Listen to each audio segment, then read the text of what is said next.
Before we sit down po, let us all move on to our verse as we read the verse, as we read the Word of God, as giving reverence to the Word of the Lord. Let us all remain standing, and our verse for this afternoon is in Ephesians chapter 5, verse 26 to 27. And sa New King James Version po ako this afternoon. Amen? And then if we are ready, let us all read together with understanding. In verse 26, 1, 2, 3, go. That he might sanctify and cleanse her with the washing of water by the word, that he might present her to himself a glorious church, not having spot or wrinkle or any such thing, but that she should be holy and without blemish. Amen. May the Lord add blessing to the reading of His Word. Tayo po makakaupo na in the presence of God. Amen. How is everyone today? Praise the Lord. Good afternoon, everyone. Amen. It's now October. Natapos na po ang ating third quarter. Amen. And we only have one quarter left for this year 2024. Amen. At napakabilis po ng panahon. At Pasko na. Amen. And matatapos na ang 2024 and 2025 na. Amen po. But this month of October, amen, last month po, natapos na ang ating last theme in September. Amen. Signs, wonders, and miracles. But this month of October, we have a new theme that we are going to study for the whole month. Amen. And our theme for this month of October is what we call revival, a call to uphold the vision of a glorious church. Sabihin po natin, glorious church. Amen. So our declaration for this month of October is to uphold the vision of a glorious church. Amen. That's why this afternoon, I have the same title for my teaching this afternoon, and the verse that we have read a while ago is in Ephesians chapter 5, verse 26 to 27, and he says in there again that he might sanctify and cleanse her. Amen? So, ang Lord po, the Lord Jesus Christ is the one who will sanctify and cleanse. Amen? And sino po yung kanyang isa-sanctify and being cleansed? Yung her, amen, na tinatawag ay yung po yung glorious church. Amen? With what? By washing of water by the word, that he might present her to himself a glorious church. Amen. Not having spot or wrinkle or any such thing, but that she should be holy and without blemish. Amen? And as a part of my introduction, when we talk about church, amen, when we talk about church, the church is the most precious society on earth today. Amen? Earth is the most precious society on earth today. Pag sinabi po natin precious, it is of great value. Amen? So pag sinabi po natin na ang church, it's of great value. Dapat po, kaya po pag sinabi nating church, we are not, hindi natin minamaliit ang church. Amen. Because in the sight of God, it is most precious. And at the same time, makikita po natin that this is the picture of the church. You know, we need to picture the church in our mind that the church is a glorious one, as it describes in Ephesians chapter 5, verse 27. Amen? Ang sabi nga niya po doon, to present her to himself a glorious church. Now, makita rin po natin in the Bible that the word church occurs 9 times in the book of Ephesians.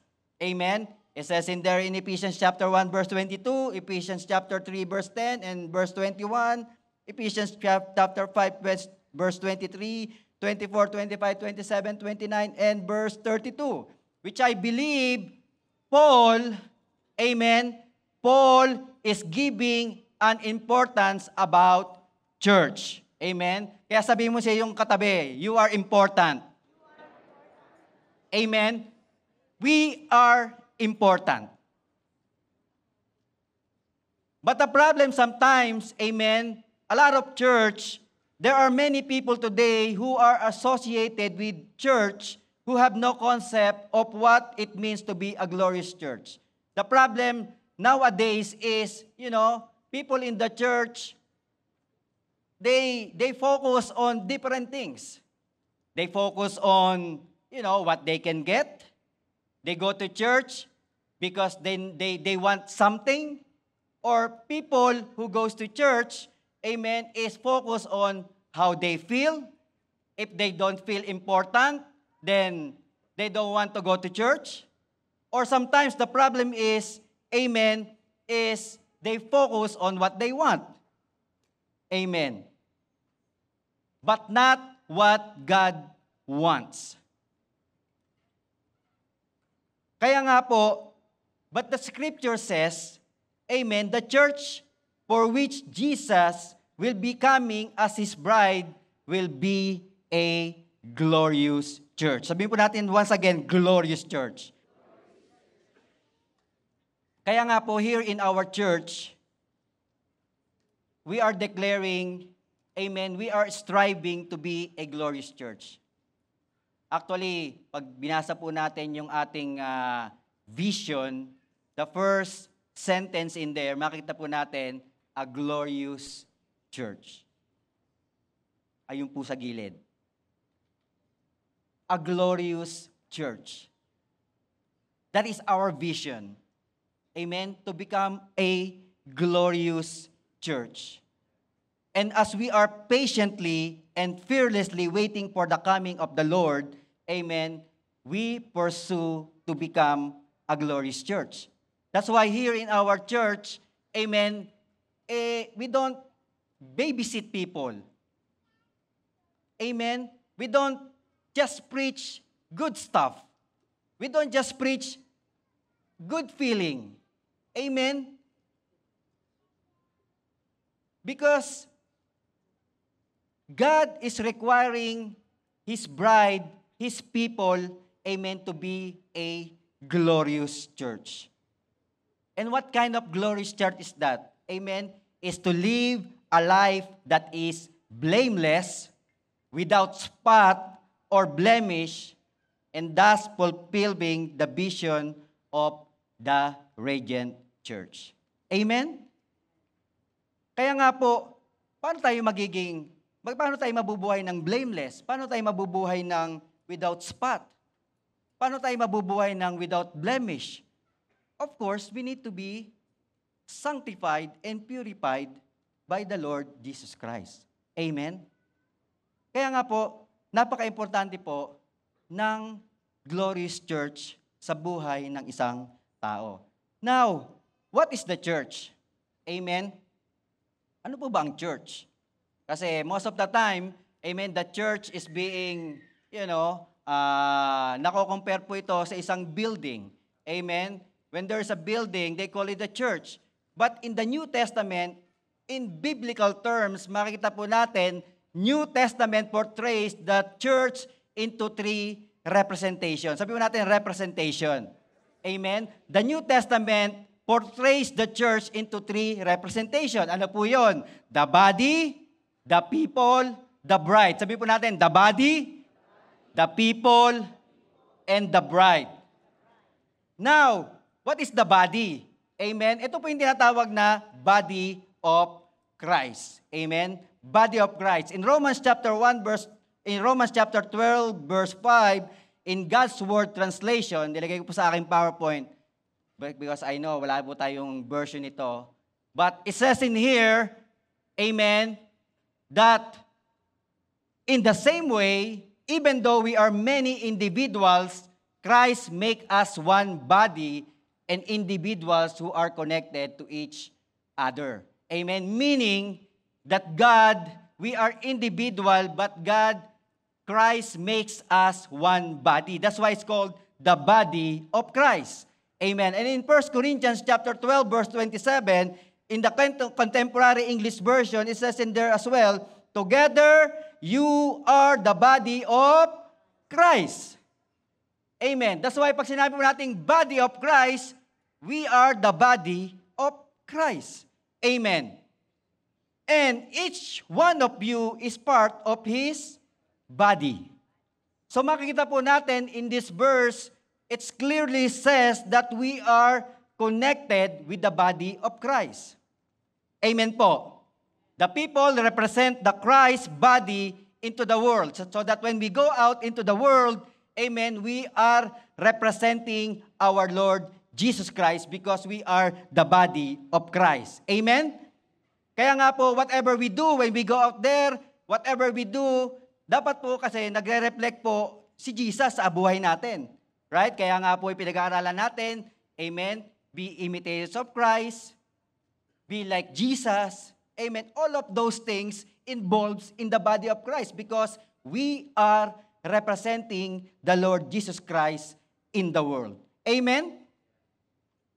Kaya nga po, if all Christians will understand, amen, the meaning, the truth of this word, amen, if all the Christians will understand this truth clearly, amen, I believe there's no more division. There will be no more quarreling. Amen? There will be no more envy, slander, or nothing that will hurt the body. Amen? Kasi po, just imagine, amen, if your hand will slap your face for no reason, what will happen?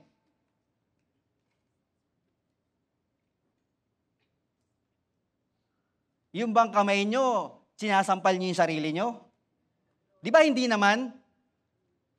Or if one of your foot kick your other feet, is there anyone here who do that?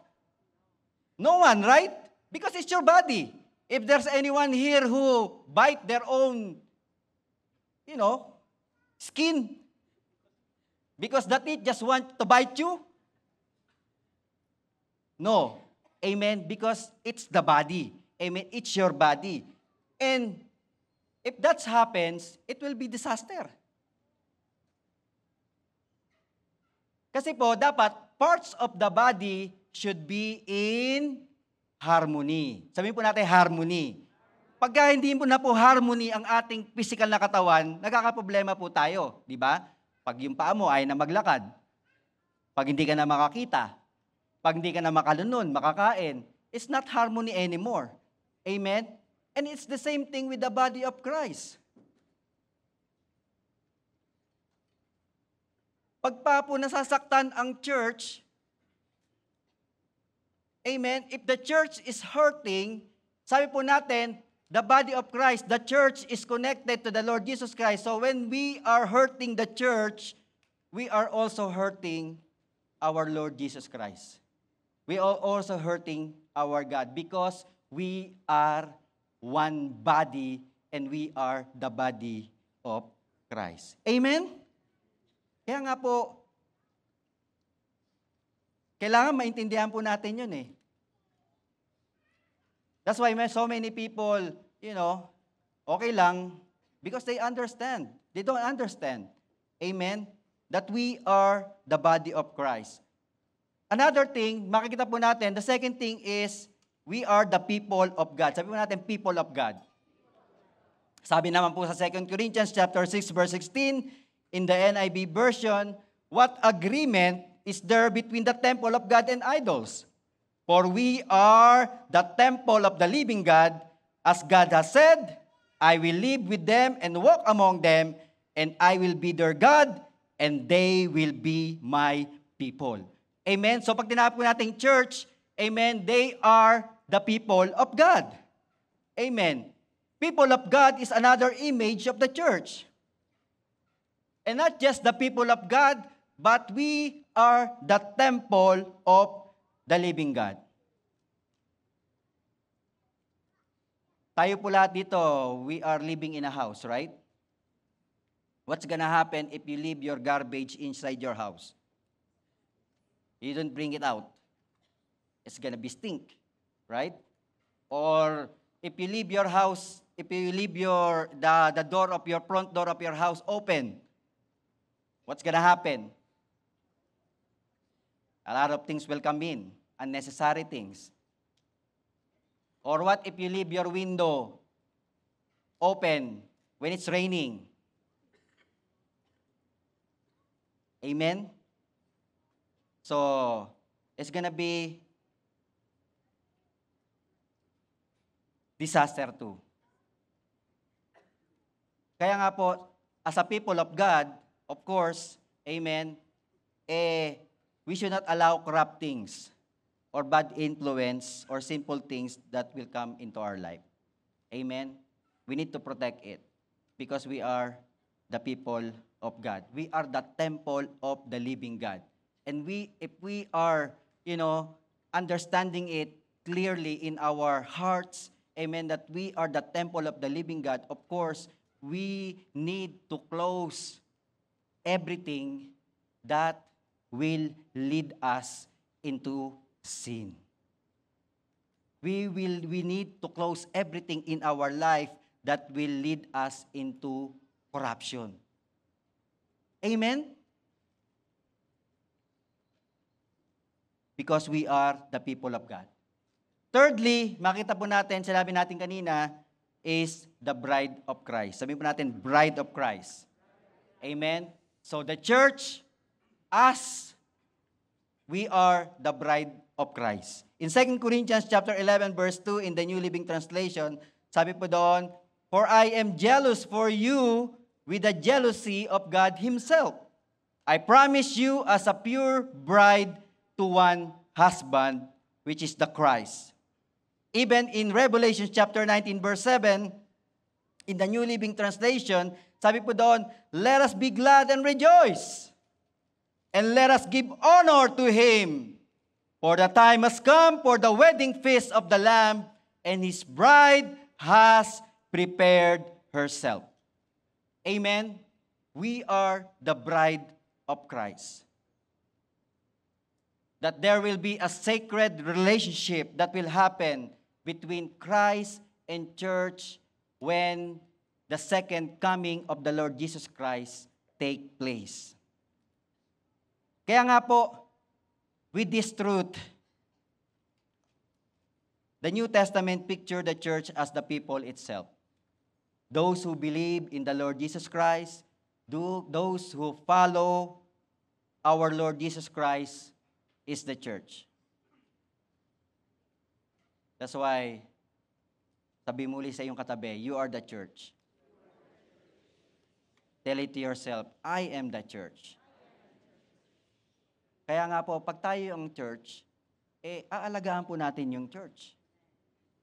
Poprotektahan natin yung church. Hindi natin sasaktan ng church. Kasi tayo yun. Di ba? And whenever we do something to the church, it hurts the heart of God as well. Because this is His church. Amen? Kaya nga po, makikita po natin, amen, that as we understand the church, amen, looking back on the main verse, that what is telling us, sabi po doon, amen, that the Christ will present the church to Himself as a bride. Meaning, Jesus is the groom, and the church is the bride. Kaya nga po, di ba, sino na po rito yung mga nakasal na? Right? Yung mga CYN, mga young people, wag muna kayo. Bata pa kayo. Pero for those who are got married already, amen, what normally happen, amen, to the bride, right? So the bride is the one who prepare herself, di ba? The groom is not allowed to go where the bride is, di ba? Bawal.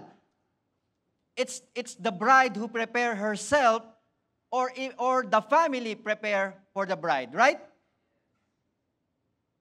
And then yung groom, mag-aantay na lang yan kung dumating o hindi. That's how it is here in this world, right? Ako nga, hindi niya alam, nung ako nga, kinasal ako eh. When I get married, of course, si Pastora, di ba, syempre, di ba, normally, nasa hotel, di ba, you have your own, mga makeup artist pa dyan, ganyan-ganyan, having a blast. Ako alam nyo, nakabarong ako, nakasabit ako sa jeep. Papunta akong, going to the church. I live in Caloocan, right? I don't have any car. I just go by myself, go to the church. Nag-jeep pa ako, nakasabit pa ako sa jeep, wearing barong. Pagdating ko sa church, pawis ako, pambira. Kakasal na pala ako. But kidding aside, in this world, that's how we prepare. The bride prepares herself, or even the family with her family is with her, preparing her. But here, makikita po natin, in the Lord Jesus Christ, it's different. It is the Lord Jesus Christ who prepare us to become a bride. Amen? Ang Lord po ang nagpe-prepare sa atin. It's the Lord Jesus Christ who will prepare us to be a bride. And how does Christ prepare us to be the bride? It's for us to become a glorious church. The Lord Jesus Christ prepared His church to be a glorious church. And when the church is ready, amen, makita po natin in the Bible that there will be a marriage supper of the Lamb. Sa mga hindi pa po nakakarating ng Revelation, amen, yung mga nasa book of Genesis pa lang, but the Lord, amen, is telling us in the book of Revelation, in Revelation chapter 19, verse 6 to 7, that there's gonna be a wedding that will happen, the marriage supper of the Lamb that will happen in marriage, in heaven. And it says in there, in Revelation 19, verse 6 to 7, then I heard what sounded like a great multitude. Amen? So, ibig sabihin, multitude, a lot of people, a lot of churches coming. Amen. Like a roar of rushing waters and like loud peals of thunder shouting, Hallelujah! Praise the Lord! For our God Almighty reigns. Let us rejoice and be glad and give Him glory. For the wedding of the Lamb has come and His bride has made herself ready. Amen? Kaya nga po, it is important that while we are here still on earth, we need to be ready. We need to be ready as a glorious church. We need to be ready as a bride of Christ. Pero, not all people in this world are not worthy to attend the marriage supper of the Lamb. Why? Because all people are sinners. Sabi po natin sinners. We are all sinners. Amen? Unless we know the Lord Jesus Christ, ask for forgiveness, we are all sinners. And the Bible declares in Romans chapter 3, verse 23, amen, that for all have sinned and fall short of the glory of God. Amen. Meaning, lahat po tayo ay nagkasala. All of us have sinned and fall short of the glory of God. And even in Romans chapter 3, verse 10, sabi po doon, as it's written, there is no one righteous, not even one. So, hindi natin pwedeng sabihin, I'm righteous. Because the Bible already saying that there is no one righteous, not even one.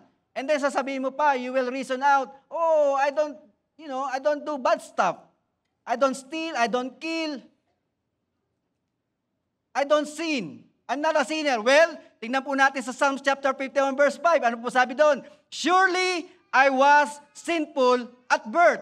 Sinful from the time my mother conceived me. Imagine, fetus ka pa lang, may kasalanan ka na. So how can we say, amen, that we don't have sin? We are all sinners. That's why we need to be ready for the bride of Christ. That's what Jesus Christ is doing for us. Amen. To prepare us. to prepare each and every one of us for us to be ready to become the bride of Christ, the glorious church. Amen? That is why before we can be presented as a glorious church, our lives must be prepared for the coming King. Our lives must be prepared for the coming King.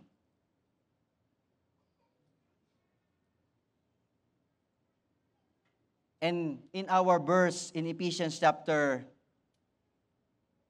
5, verse 26 to 27, amen, meron pong two aspects of preparation that God wants us to have while we are waiting for the King. Amen? Mabilis lang po tayo ngayon. I hope. Praise the Lord. So, we need to prepare. Sabihin po natin, prepare. There should be a preparation for each and every one of us. Amen? And the first thing that we need to be prepared is we must be washed. Sabihin po natin, washed.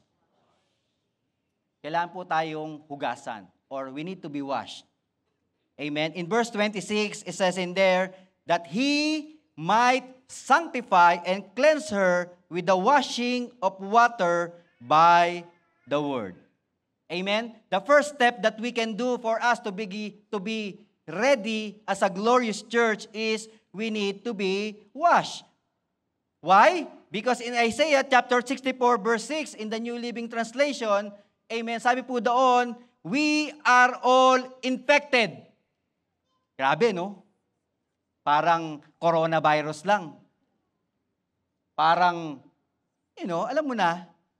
But the Bible is declaring, amen, that we are all infected and impure with sin. Ganun po tayo sa paningin ng Lord.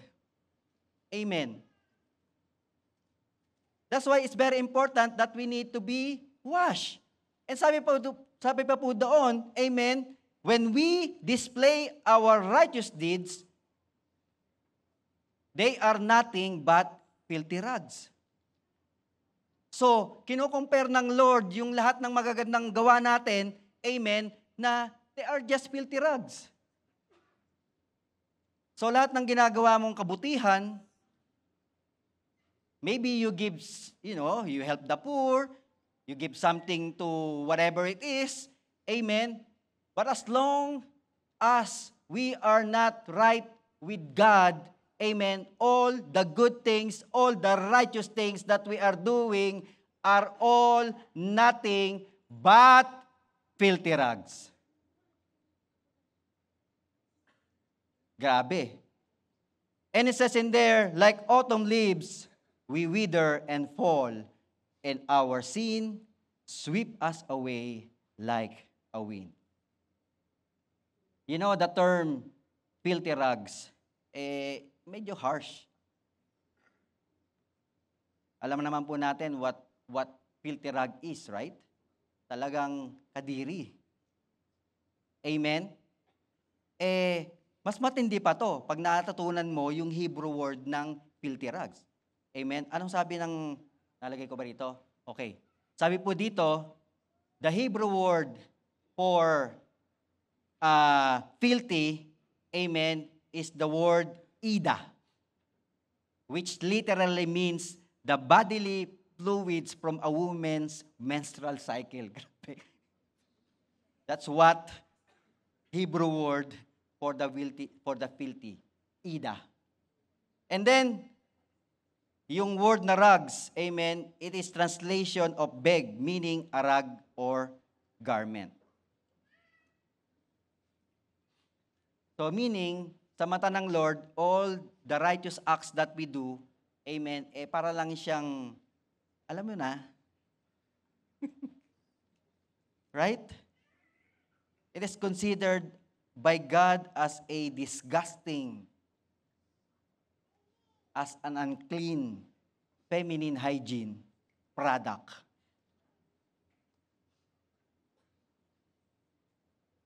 Nagigets nyo? Ganun katindi yung lahat ng ginagawa natin para kay Lord. No? Kala natin, mabubuting bagay na ginagawa natin kay Lord. Amen. But in the sight of God, ano pala? Napakadumi. Kaya nga, when Isaiah, amen, saw the glory of God, amen, nakita niya yung sarili niya. Lord, I am a man of unclean lips.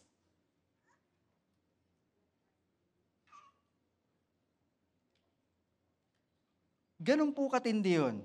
Amen? And because of the sinful state, everything that we do will never ever pleasing to God. That's why we need to be washed by the Word. Amen? We need to be washed by the Word. Ano po yung Word na yon? Alam naman po natin, is the Lord Jesus Christ. Pero, for the sake of, para malaman po natin kung sino yung Word, it's the Lord Jesus Christ. Tingnan po natin sa John chapter 1 verse 14. Amen? Sabi naman po sa John chapter 1 verse 14, amen, in the NIV version, it says in there, amen, the Word become flesh.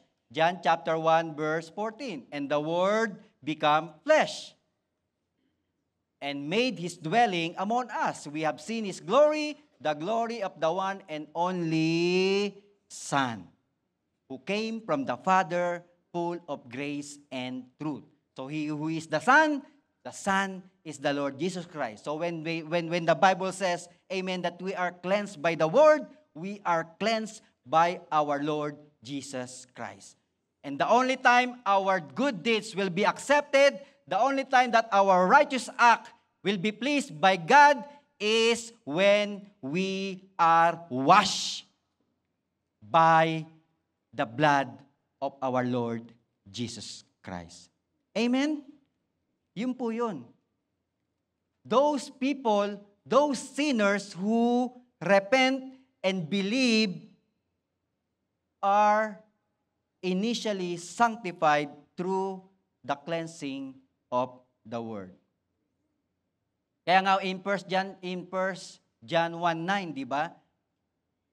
Kabisado naman natin to. 1 John 1:9 in the New Living Translation, it says in there, but if we confess our sins, He is faithful and just and will forgive us, amen, our sin and cleanse us from all wickedness.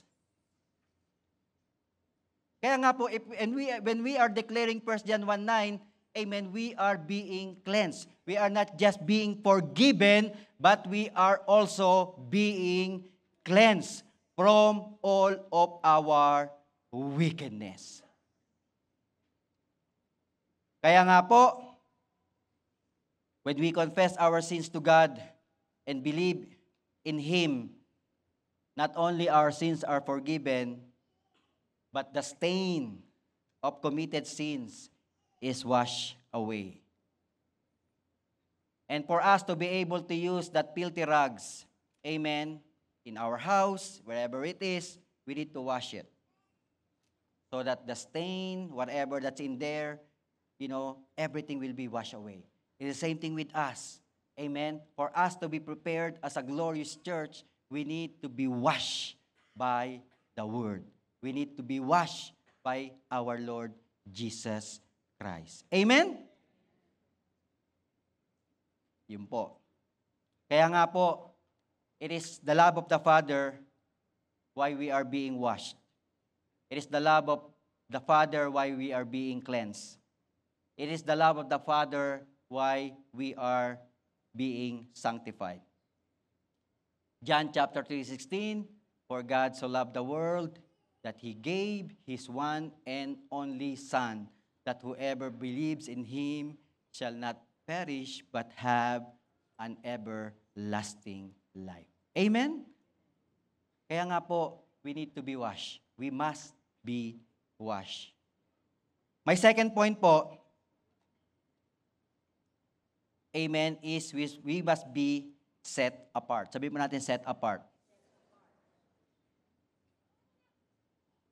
We must be set apart. In verse 27, it says in there, not having a spot or wrinkle or any such thing, but that she should be holy and without blemish.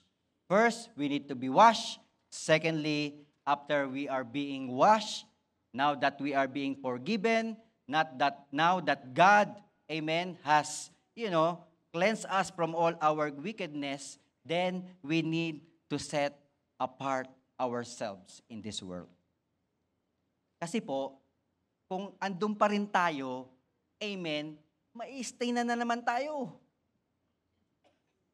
Kaya nga po yung pinag-alaman natin kanina that we are the body of Christ, we are the temple of the living God. Amen. That's why we need to close everything that will contaminate us.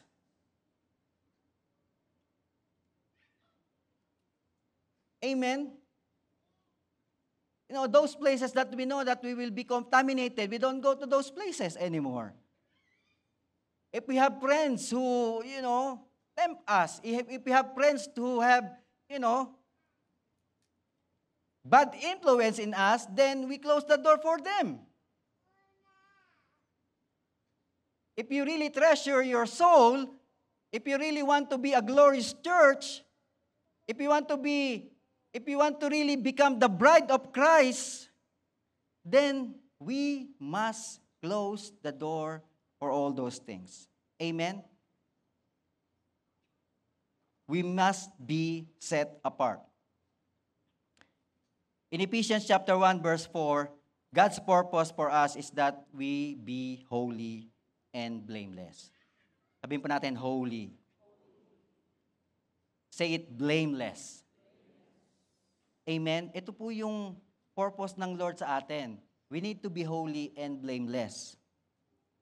In Ephesians chapter 1, verse 4, in the New Living Translation, it says in there, even before He made the world, God loved us and chose us in Christ to be holy and without fault in His house, in His eyes. Amen? We are chosen. You are chosen. Tell it to your seatmate again, you are chosen. Tell it to yourself, I am chosen. Amen? We are chosen. We are chosen by the love, by Christ. Amen? And not only just chosen, but we are chosen to be holy and without fault in God's eyes. Amen. Ito po yung gustong design ng Lord sa kanyang church. This is the, design. This is the eternal design of God to all the believers of Christ. Amen. To be holy and blameless. But the problem is, doing it on our own, we cannot be holy and blameless. We cannot do it by ourselves. We need the help of the Holy Spirit. We need the help of our Lord Jesus Christ. And because of the cross, because of the body of Christ that was shed in the cross of Calvary, amen, now that we believe in Him, we are getting now a new position in Christ.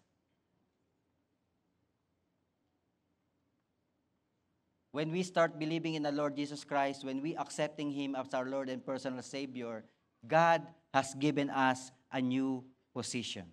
Sabihin po natin position. Amen? Position. You imagine there's two fields. Amen? There are two fields. And the middle of the two fields is a fence between them. Before our sanctification, amen, we are on that one field. And what is that field? We are under the law.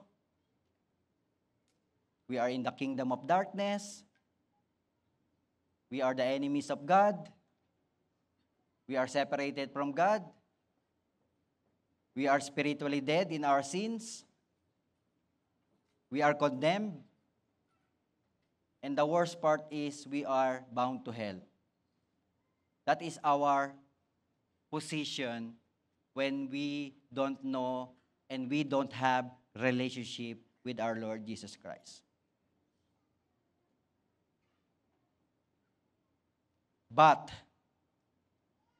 when we believe in the Lord Jesus Christ, amen, God put us into a new position. God put us in a new field. Amen? And because of the grace and mercy of our Lord, amen, we are transferred from the other side of the fence into the other field. Now, what are the new positions that we're going to have? Amen. Before, we are under the law. Now, we are under grace. Before, we are in the kingdom of darkness. Now, we are in the kingdom of light. Because Jesus is the light. Amen. Before, we are the enemies of God. Now, we are a friend of God. Amen.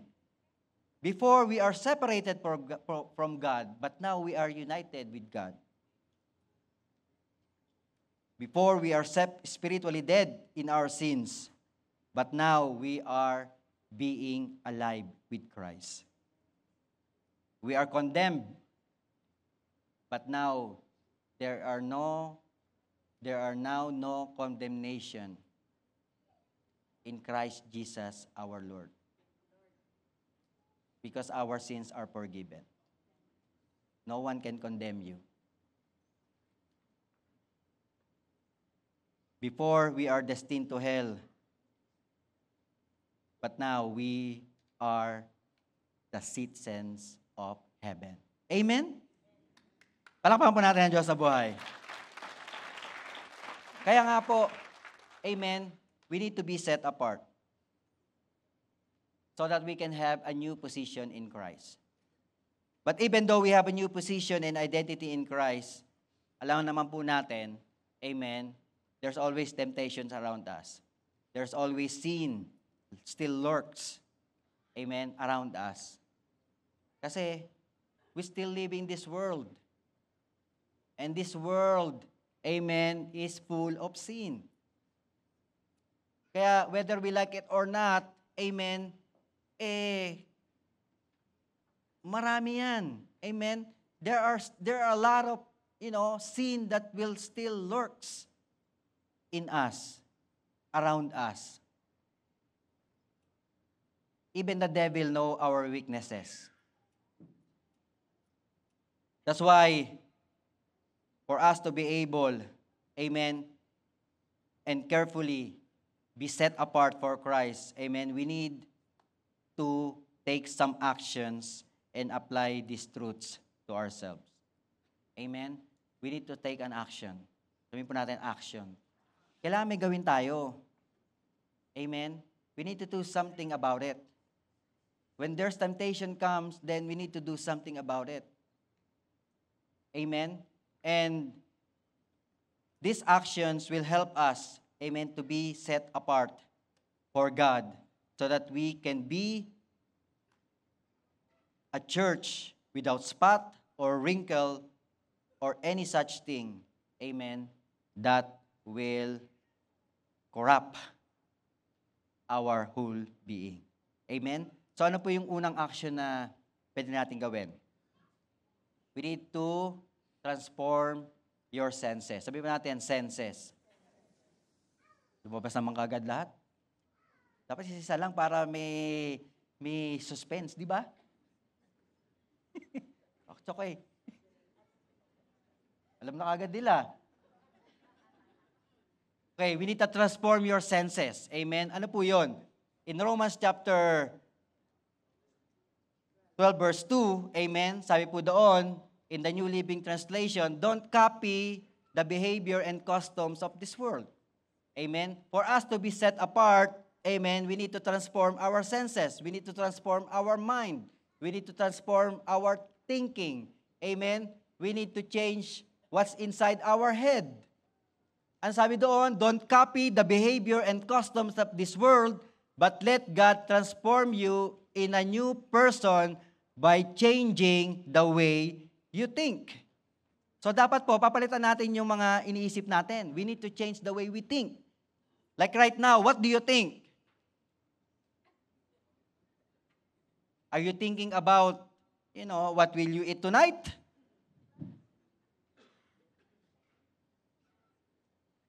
It's time for spiritual feeding right now, not stomach progress. Mamaya pa yung stomach progress. Kaya dapat we should change the way we think. We focus on the Word of God. Amen. Kung kumukurugkog din tiyan mo, sabi mo sa tiyan mo, maghintay ka. Wait. Even David command his soul. Di ba? Sabi ni David sa kanyang soul, "Bless the Lord, O my soul." Amen. Kasi ang soul, gusto niya puro pasarap. Ayaw niya ng pahirap. He doesn't want hardship. The soul always want good things. That's why David commanded his soul, "Bless the Lord, O my soul, and forget not His benefits." Amen. And it's the same thing with us. We need to change the way we think. It says in there, "Then you will learn to know God's will for you, which is good and pleasing and perfect." Change the way we think. Anong kailangan nating isipin? What do we need to think? Siyempre, dapat may ano, no? Meron tayong kailangan gawin. We need to take an action in it. Okay, the Lord said, change the way I think. So what do I need to think? Sabi po sa Philippians chapter 4:8, ito makikita mo natin. Dito, ito yung gagawin natin so that we can change our thinking. Ano na sabi dito? Finally, brothers and sisters, whatever is true, whatever is noble, whatever is right, whatever is pure, whatever is lovely, whatever is admirable, if anything is excellent or praiseworthy, think about such things. So, ito dapat ang mga iniisip natin. Amen. All the things. What is true? What is noble? What is right? What is pure? Whatever is lovely, whatever is admirable. Amen. Whatever is excellent and praiseworthy. We need to think all of these things. Amen? Sigurado. Sigurado. For sure.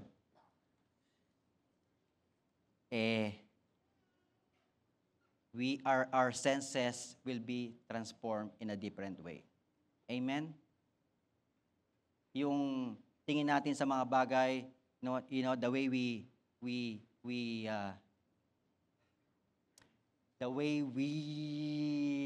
think of things will be different. Amen? And the only way for us to be transformed, our senses, is we don't copy the behavior and customs of this world, but let God transform us by a new person, by changing the way we think. Amen? Praise the Lord. One more clap of praise to the Lord. Transform your senses. Secondly, tug your heart. Alam niyo na pala. Okay, balik na tayo sa ating PowerPoint. It says in there, tug your heart. What do we mean by tug? Amen. Alam niyo po yung hinahatak, no? Yung tug the boat, yung mga bata, ano ba yun? Diba? You tug the boat. Ibig sabihin, amen, you need to be pulled into a right direction. Your heart needs to be pulled into a right direction. Why? Sabi po ng Bible, di ba, in Jeremiah chapter 17, verse 9, anong sabi ng Bible sa Jeremiah chapter 17, verse 9? Amen? The heart is deceitful above all things and beyond cure. Who can understand it? Amen? So meaning, our heart is deceitful above all things. That's why, if our heart is deceitful and beyond cure, then we need to redirect our hearts. Where should it go? Amen? We need to tug it. We need to pull it into a right direction. And for us to be able to pull it into a right direction, amen, we must continually surrender to God and be under the influence of the Holy Spirit. Amen? Kaya nga po in Romans chapter 8 verse 14, Romans chapter 8 verse 14 to 15, amen? For those who are led by the Spirit of God are the children of God. Amen? Led by the Spirit. Amen? Ito po yung nagtatag sa atin. This is the one that pulled us to the right direction. Those people who are led by the Holy Spirit. Amen? Kaya nga po napaka-importante that whatever we do, we have plans, then we need to be led by the Holy Spirit so that we can have the right direction. You want to buy something? You want to make a big decision in your life? You want to get married?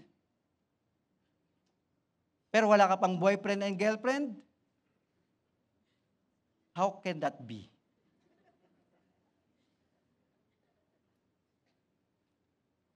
Lagpas na yung edad mo sa kalendaryo, you need to be led by the Holy Spirit.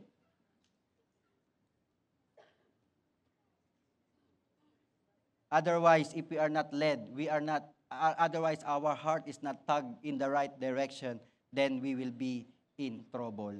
And we might end up, amen, corrupting ourselves. We might end up not to be set apart for God anymore. Amen? We should be led. We should be always, a church should be always Spirit-led church.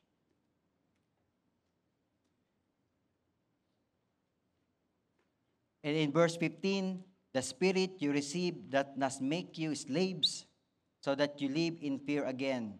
Rather, the Spirit you receive brought about your adoption to sonship.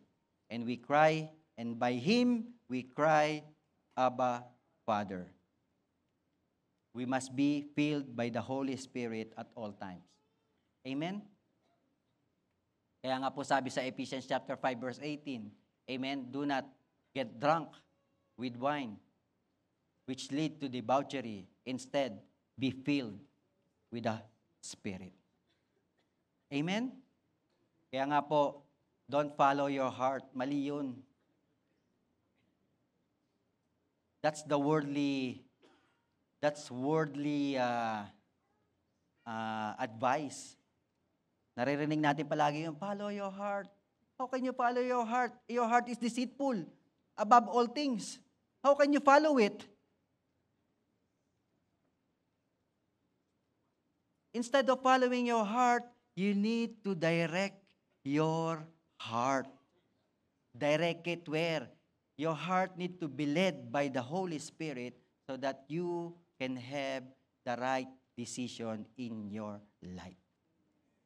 Amen?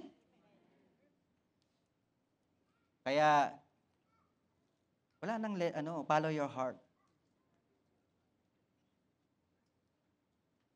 Teach your heart. Or tag your heart. Amen? And last but not the least, we need to strip your flesh. Hindi yung hindi yung babalatan niyo yung mga sarili niyo, bawal yun. Hindi ito physical, hindi ito literal. Amen? Strip your flesh. What do I mean by that? What is the flesh? Amen? Yung flesh po yung ating earthly desire. Our fleshly desire. Amen? We need to strip it off from our life. Kasi yun po yung makasalanan eh. Our fleshly desire is the one who is sinful. That's why we need to strip it off from our life. Amen? Kaya nga po sabi sa Colossians chapter 3 verse 5 to 9, Colossians 3 chapter 5 verse to 9, mabilis na ngayon, sabi po doon, put to death. Amen? Ito nga, papatayin eh. Ako, yung point ko, strip lang. But this one here, the Bible is saying, put to death. Therefore, whatever belongs to your earthly nature. Ano yung flesh na yun? Amen? Sexual immorality, put to death. Strip it off. If you have impurity in your heart, in your life, strip it off. Put to death. If you have lust, evil desires, and greed, which is idolatry, we need to strip it off. In verse 6, it says in there, because of this, the wrath of God is coming. Amen? Kaya mag-ingat po tayo. Because the wrath of God is coming. And in verse 7, you used to walk in these ways. Amen? Alam ng Lord, alam ng Bible, na we used to walk in these ways. In the life you once lived. In verse 8, but now you must also rid yourself of all such things as this. Ano po yung mga yon? We need to get rid of anger, of rage, of malice, slander, and filthy language from your lips. And it moves on to verse 9. It says in there, do not lie to each other, since you have taken off your old self with its practices. Amen? Kaya nga po, pag nasanctify na tayo ng Lord, amen, pag nawash na tayo ng Lord, dapat tatanggalin na natin lahat to sa mga buhay natin. Amen? Yung anger natin. Mainit pa ba ulo mo? Palagi o minsan na lang? Prayerfully, mawala na talaga. Kasi pag minsan, pwedeng dumami uli eh. Diba? Gaano kadalas ang minsan? Tatanungin mo pa. Amen? We need to get rid of all our rage, malice. Amen?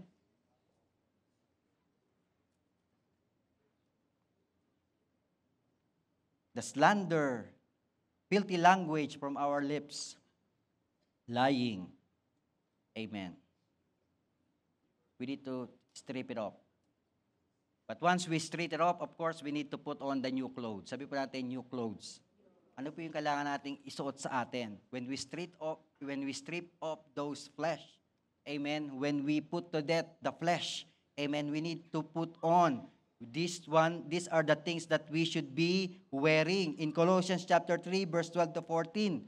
Amen. Ano po sabi doon? Therefore, as God chosen people. Are you the chosen people? Amen. Di ba? Dineclare nyo kanina, I am chosen. So then, you are the chosen people. Amen. Holy and dearly loved.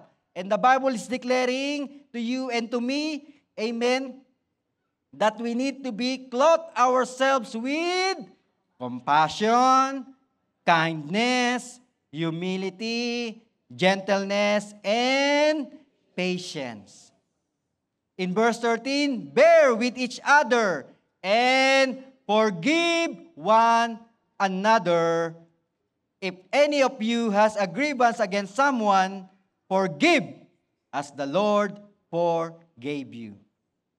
In verse 14, and over all these virtues, put on love, which binds them all together in perfect unity.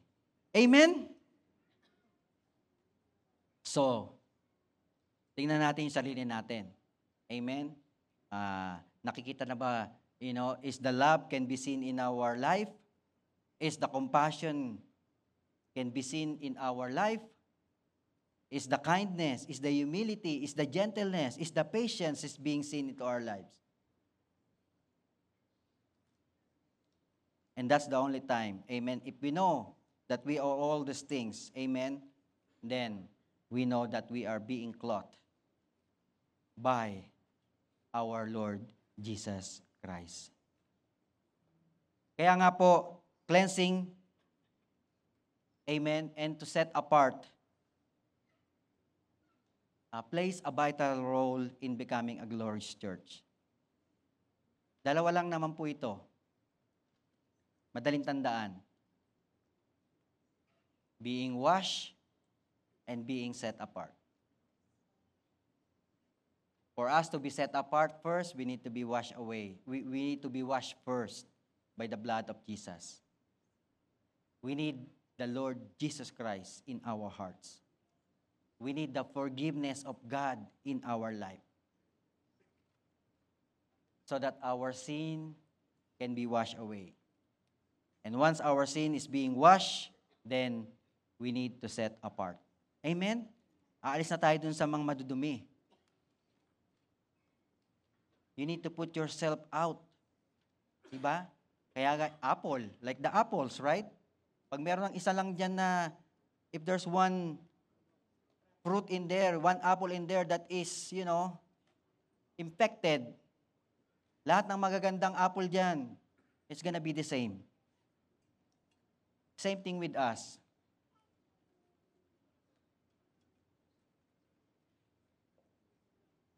We need to be set apart. We need to check who are with always. Amen? We need to check who are we talking to always. Is this person always speak of,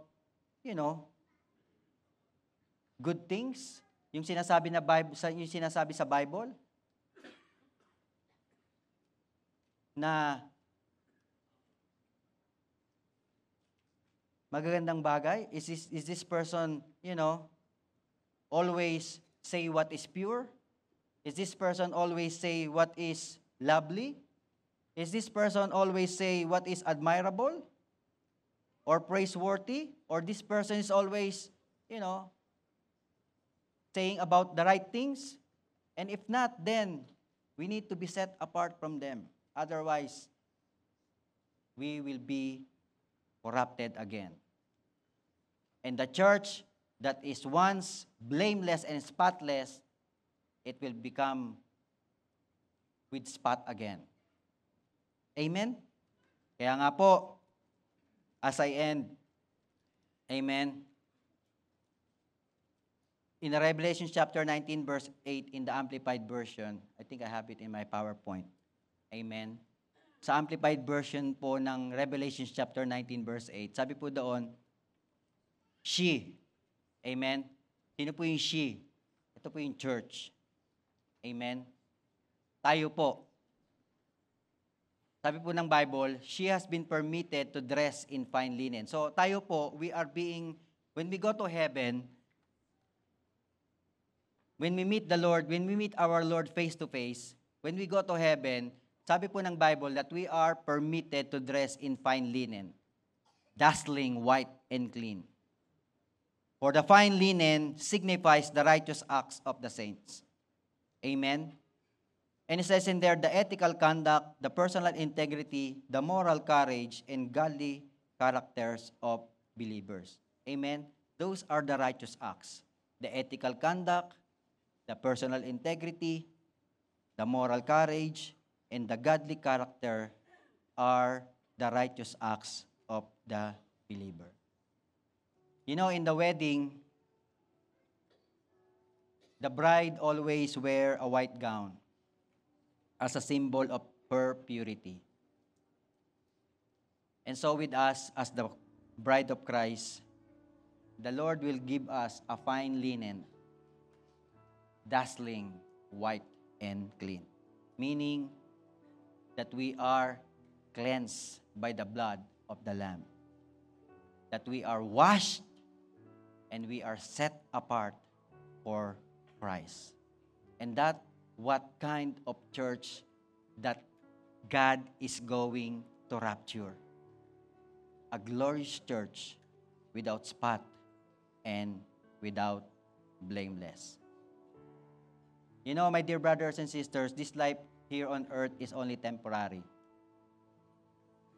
We might be longing for any material things in this world. We might be hoping for, a good job. We might be hoping for a good career. We might be hoping for, so many things in this world. But let us be reminded that all these things will pass away. All these things will be gone.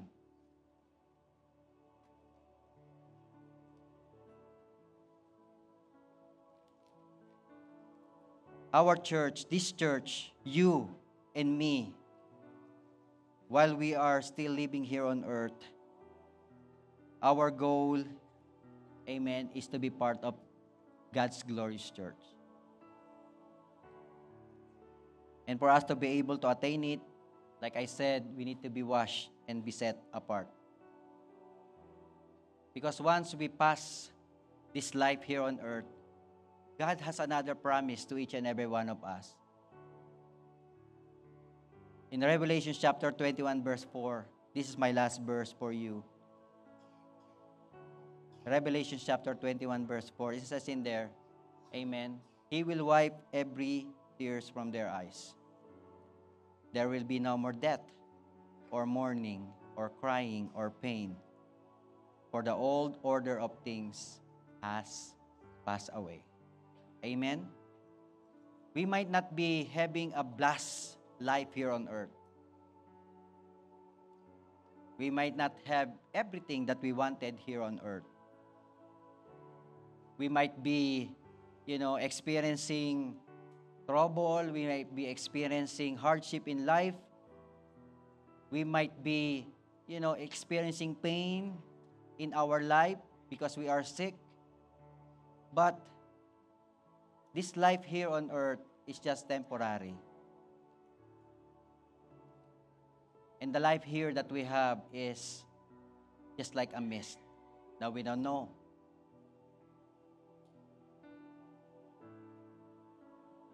But one thing for sure that should be our end goal in this life is to be with the Lord as a glorious church. And all the things that we have not experienced here on earth, I know for sure that Jesus Christ will give everything that we wanted here on earth. As long as we will come forth as a glorious church. Amen? Praise the Lord. Kaya po tayo lahat ay tumayo sa mga oras na ito. Hallelujah.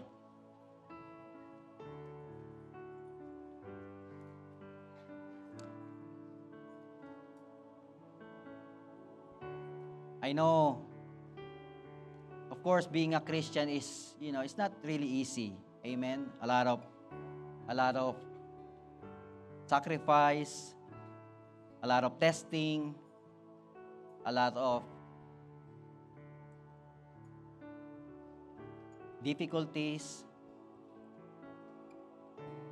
a lot of challenge. Amen? Sometimes we try to make it right, and yet we cannot make it right. But maybe because we have not received the helper. The Lord Jesus Christ, before He went to heaven, amen, sabi po ng Lord sa kanyang mga disciples, amen, I need to go to heaven. Why? So that your helper will come to you.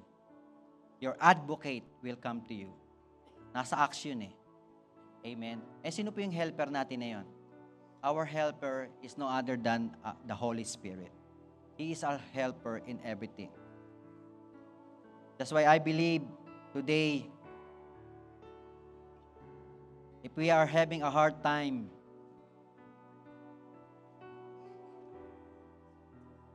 trusting the Lord, if we are having a hard time giving everything to the Lord, then this is probably about time to surrender our life to the Holy Spirit.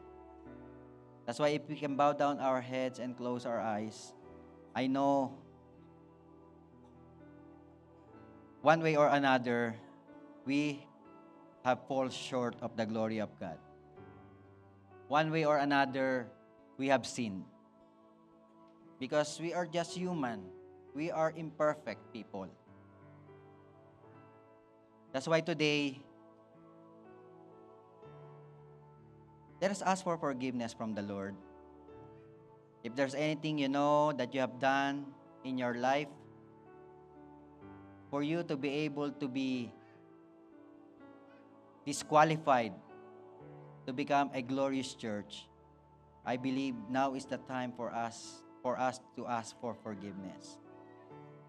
Remember, the Bible declares in 1 John 1:9 that if we confess our sin, He is just and faithful to forgive us and cleanse us from all of our wickedness.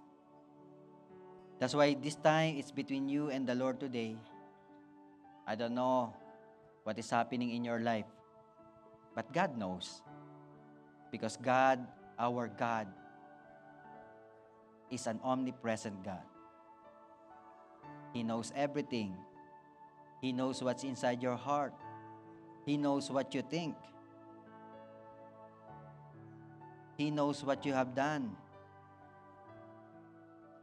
That's why, if we acknowledge that we have sinned in the sight of God, then He can be able to forgive you and cleanse you from all of your unrighteousness. Hallelujah, hallelujah.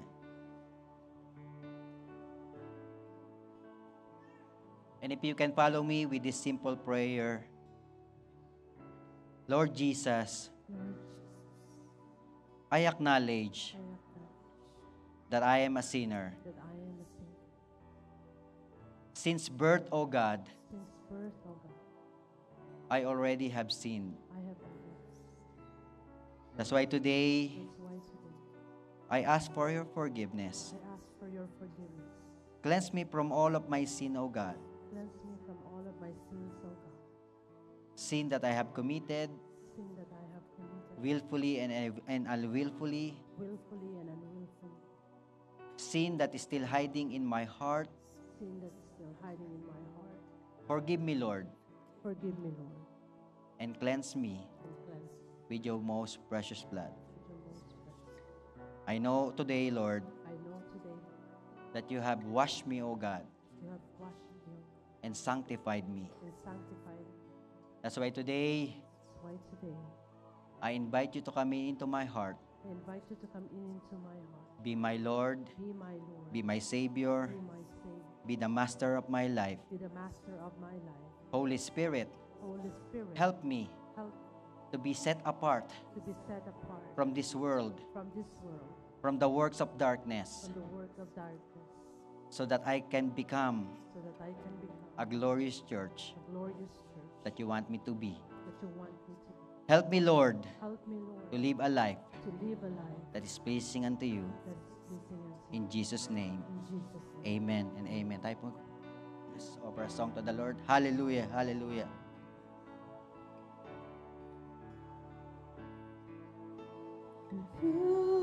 Purify my heart.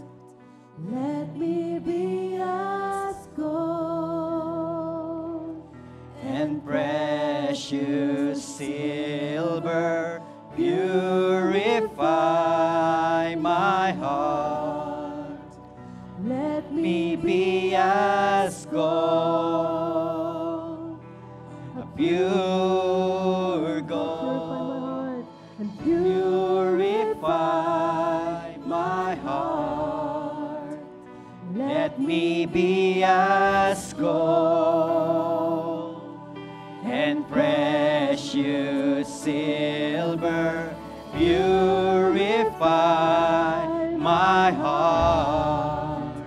Let me be as gold, a pure gold. a pure gold. Refiner's fire. My heart's one desire is to be holy, Is to be holy, set apart for you, Lord. I choose to be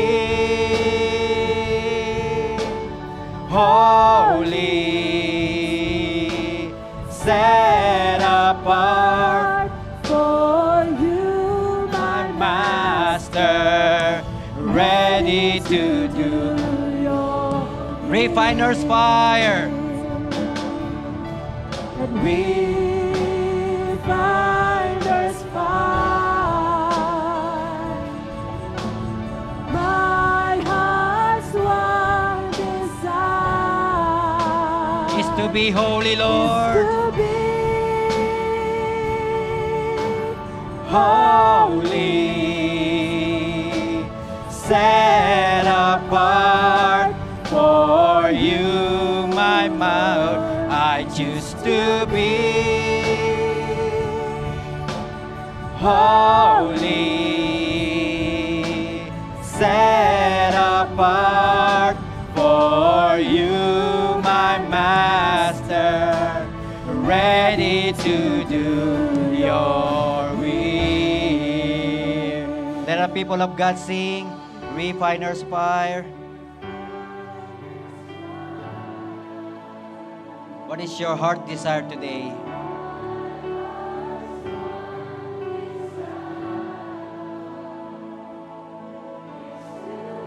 Yes, Lord. Our heart desire today is to be holy and blameless. Set apart for your I choose to be holy, set apart for you, my master, ready to do your will, ready to do your will, ready to do your will, ready to do your will. Hallelujah. Lord, I pray that you will strengthen your children today.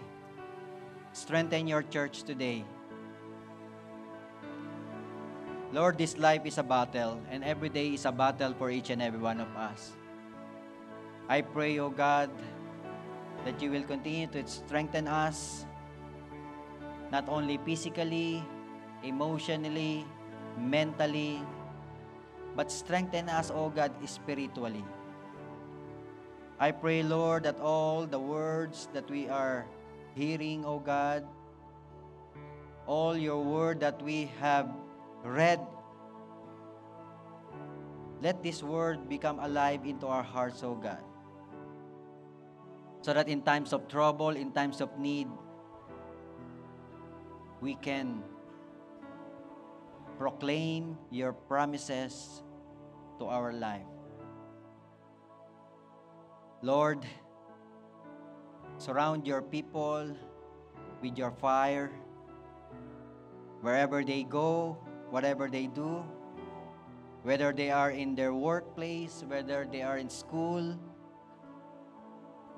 whether they are mingling with people, O God, surround them with your fire, O God, and preserve the glorious church that you have bestowed upon them. I pray, Lord, hallelujah, that you will uphold them with your righteous right hand, O Lord. But all our brothers and sisters that are here today will never be snatched by the enemy, will never be snatched by this world, will never be snatched by this dark world, O God. But we will continue to live in light. We will continue to live in truth. We will continue to live in peace, in joy. We will continue to live in the presence of the Holy God. That's why my Lord, seal them, O God, Lord. Seal them. And one day, O God, Lord, just you have declared in the book of Revelation, amen, we will all meet together to meet our groom, which our Lord Jesus Christ. Lord, maraming salamat po. Thank you, Lord, for your word.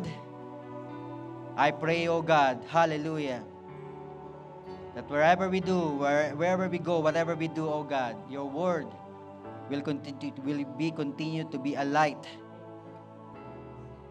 into our path. We honor you, we bless you. In Jesus' name, amen. And let's all move on to our second part of our service, our Holy Communion. Amen. Once a month, We are commemorating the Holy Communion, which is the Lord's Supper, which represent the greatest, the greatest expression of God's love to His people. This expression of love, parang kanina po, di ba? Yung expression ng love for each and every one of us, the Bible declares in John chapter 3, verse 16, that for God so loved the world, that He gave His one and only Son, that whomsoever believes in Him shall not perish but have eternal life. There are two items that being represent in this Holy Communion. The bread, which represent the body of our Lord Jesus Christ, that was beaten, that was scourged, that was broken in the cross of Calvary. And then there's the cup, which represent His blood that was shed on the cross of Calvary. The body, when we talk about the body of the Lord Jesus Christ, amen, it is the body of the Lord Jesus Christ took all our sicknesses and diseases and put them in the Lord's original, perfect, and healthy body so that we can attain a divine health. Not only a good health, but divine health. Kaya nga po sa Bible, sabi po ng Bible, by Jesus' by His stripes, we are healed. Amen? That's why as we partake the bread, amen, let us claim and declare, amen, that God took already all our sicknesses and diseases. And that sicknesses and diseases have no power over us. That's why as we partake the bread, let us proclaim that we are healed. Not only physical healing, but also emotional healing, but also mentally, everything that needs healing. Pati na pakit, sama na. Amen. Our relationship, the Lord will heal our relationship. Our finances, the Lord will heal our finances. Amen. Everything. And then, makikita po natin, in Luke chapter 22, verse 20, the Bible says that the cup is the new covenant in my blood. Amen. And the blood of Jesus bring forgiveness of sin. When we partake the blood, like when we partake the cup, the juice that symbolizes the blood of the Lord Jesus Christ, we are declaring that we are forgiven from all of our sin. That's why there are no now condemnation through our Lord Jesus Christ.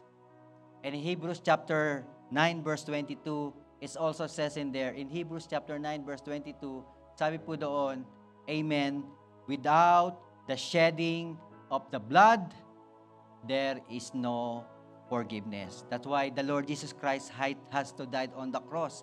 His blood need to be shed. Amen. So that our sins may be forgiven. Amen? Kaya nga po, as we partake the Holy Communion, amen, we don't just partake it because it is a tradition. No, this is not a tradition. Amen. We are remembering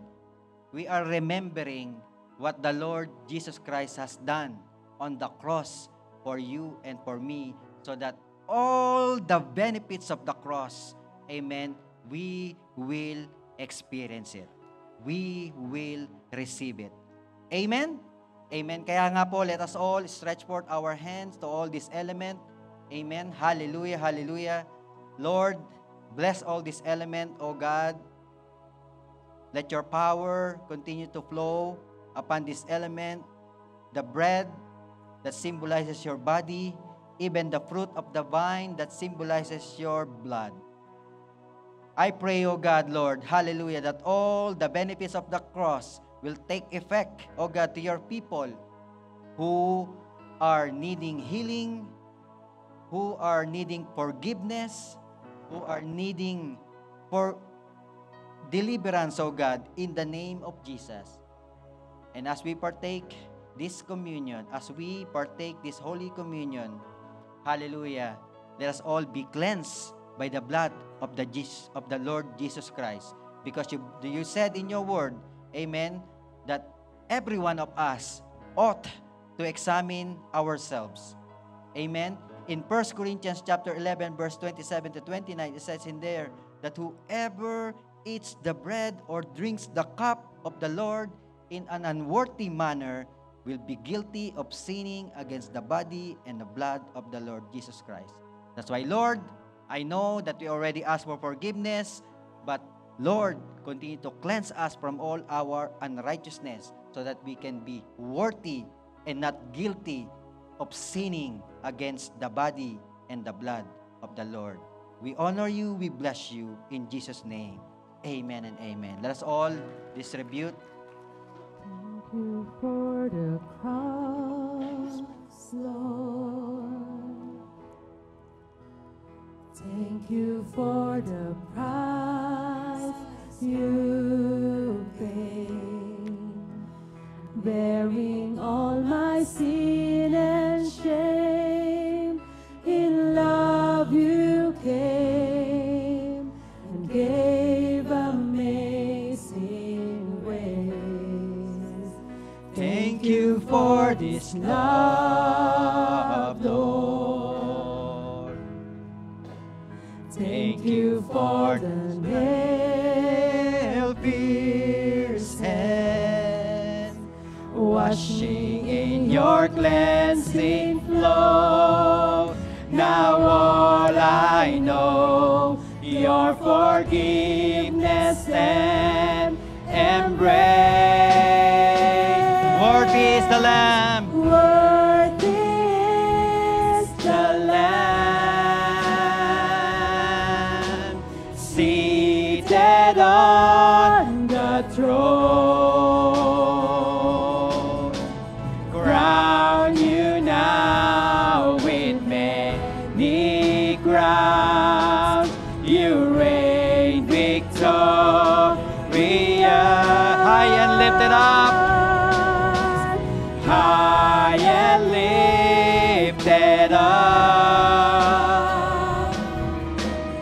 Jesus, Son of God, the darling of heaven, crucified. Worthy is the Lamb. Worthy is the Lamb. Worthy is the Lamb. For the last time, worthy is the Lamb. Worthy is the Lamb. Hallelujah. Let us all lift up the bread that symbolizes the body of the Lord Jesus Christ. In 1 Corinthians chapter 11, verse 22 to 24, it says in there, "For I received from the Lord what I also passed on to you. The Lord Jesus, on the night he was betrayed, took bread, and when he had given thanks, he broke it and said, 'This is my body which is for you. Do this in remembrance of me.'" Let us all partake of the bread and thank the Lord.